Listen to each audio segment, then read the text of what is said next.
Hi guys, welcome back to Character Design, a Tuts Plus premium course. I'm Ian Yates, and in this video we're going to look at anatomy. Let's begin by taking a quick look at what we're going to cover in this video. Well, to start off with, we're going to talk about basic shapes. Then we'll look at the effect of exaggerating features and dominant mass. We'll then talk about model sheets, and all the while we'll develop our student sketches further, taking into account all that we're talking about.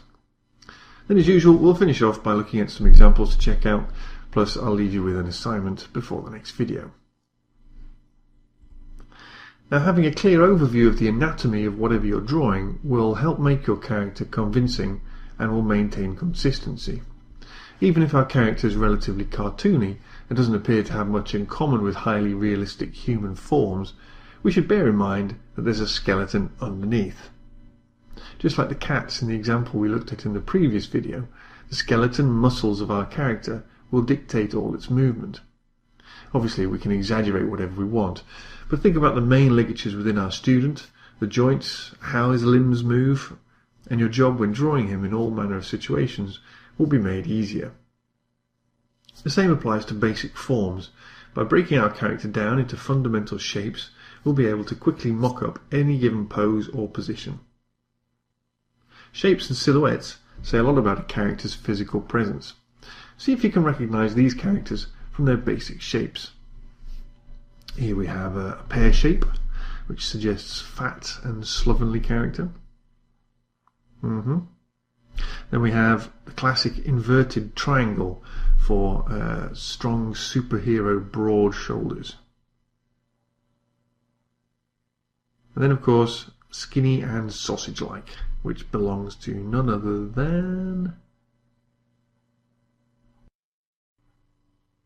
Okay, let's think about some basic ligature framework for our student character. Now the proportions don't really matter, we can be creative, but these joints and sections are going to affect how our character moves. We're also going to think about the shapes which build up his form. He needs to be quickly recognizable, of course, if he's to be a successful design. So his basic forms are often going to be those which grab the user's attention before anything else. Now, we're using our character to communicate various things. He's a student, and we've already discussed that he's going to have a large head. That's because he's going to be clever, and he's going to be a teenager, and teenagers can... it's a sort of sign of physical immaturity, isn't it? It's a bit like babies having large heads. It shows that he's going to be young, so that's fine. That's something we can lean on. So that's what we're going to do. We're going to pull some basic shapes together. We'd already sort of talked about the fact that we've got a sort of light bulb effect. So that's going to be his basic head shape. And retaining that sort of form, that egghead look, is going to make it easier for us to draw him in the future as well. Now this is what we call a dominant mass. We looked at the examples of like Mr. Incredible, for example. His dominant mass was that huge triangular broad-shouldered look. That's what forms the basis of his shape, and it's that which everything else hangs off. So it's a good idea to make sure that your character, whatever you're designing, has a single dominant mass, and that acts as the area of focus, and it's just a single area of emphasis.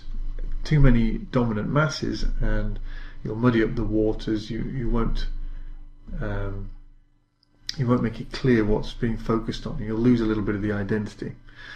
So our character has this dominant mass in the form of this strange light bulb egg-shaped head, which is extremely useful. So that done, we were talking about ligatures. We'll give him a basic skeleton. Now our anatomy isn't going to be very accurate in terms of what we're familiar with as a human form. He's going to be extremely rigid, in fact, in terms of his body, but we're going to have shoulders, of course, and hips, and of course a spine, which is fairly crucial. You need a spine. Now you see the proportions here are fairly 50-50. the head is huge compared to the body, and that's one of the advantages of using this lined paper. It's just a particular favourite of mine. It's cheap, it's readily available, and it's very useful for designing model sheets. So using horizontal lines, we can see that the proportions are fairly equal in terms of his body and his head, and we'll be able to maintain those proportions as we design it. So let's use these grid lines properly to our advantage. I'm going to use a soft charcoal pencil to get some quick shapes going. Firstly, I'm going to establish some lines with a ruler. You can use any kind of ruler you like. It's my particular favourite. This is a Disney's Little Mermaid ruler, and once again it seems my daughters have run away with my rulers, so I'm stealing theirs. So we're going to put some horizontal lines on our page.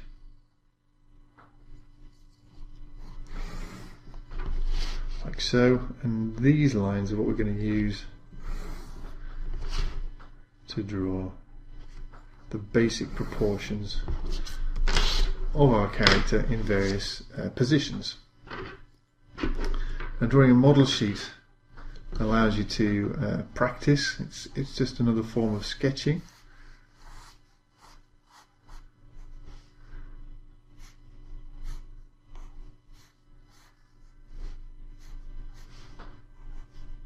It allows you to accurately maintain dimensions irrespective of the position of the character. Let's use a bit of colour here.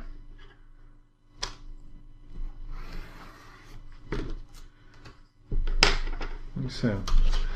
Of course, we talked about his head, and that's going to have to be visually proportionately larger than everything else.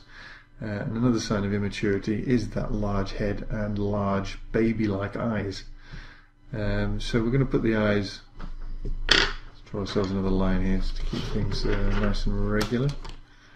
We're going to draw the eyes just under the halfway point on the head.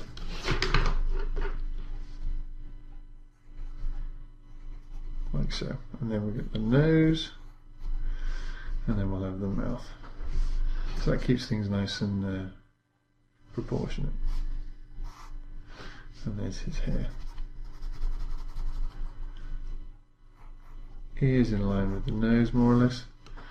That gives us our basic shapes. So then if we turn him to the side, and we'll give him a slightly sort of gaunt stance, like so. His legs there, and his arms. We know exactly where his eyes have to be. We can put him looking slightly to the side, and his ears, of course, are on more or less the same level.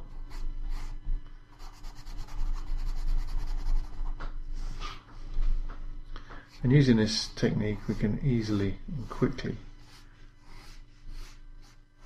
recreate him in a number of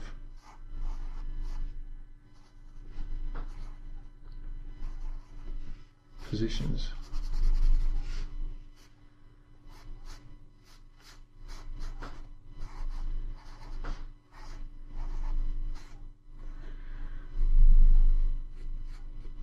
Now, of course, we need to maintain the proportions in order to make things believable. We need to maintain how he looks, but it also makes it easier for us to recreate him. If we're going to be drawing him hundreds and hundreds of times, it's to our advantage to be able to do so quickly and accurately. So there are two real uses for a model sheet like this.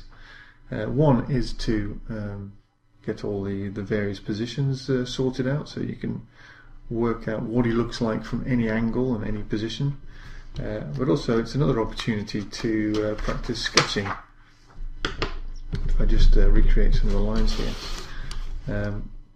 We were drawing him in various positions, but it's to our advantage to use those positions and draw him differently every time. Maybe use one of the angles to express him with a happy expression, another to demonstrate disappointment worriedness or fear or something like that. Use all these various drawings that you're doing to continue to experiment with how he looks. Because emotion, of course, isn't just expressed by moving the eyes or the mouth. It can affect the way the whole body is positioned. Like elation, for example. It's not just a question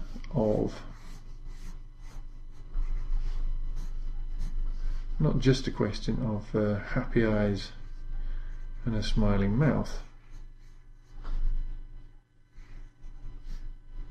It raises the ears and it raises the shoulders, for example.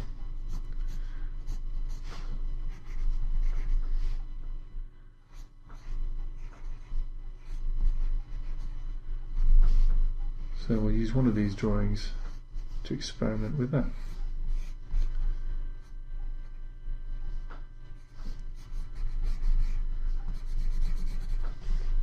Same applies for disappointment. We can draw him in a disappointed pose.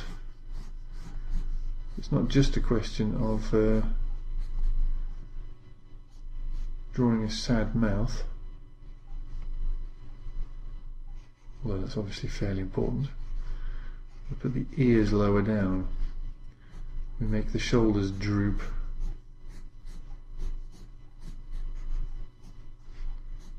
The whole body sags further down.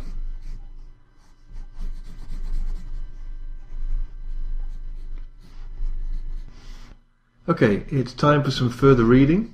Now, I have quite a few resources for you to check out this time, starting with Eric Slager's Minimalist Muppets. Here they are. And this is a great demonstration of how character and identity can be effectively communicated through the simplest of shapes. See if you can name all these Muppets. The same applies to Craig Robinson, who shows just how identifiable little piles of pixels can be. And see if you can recognize these celebs.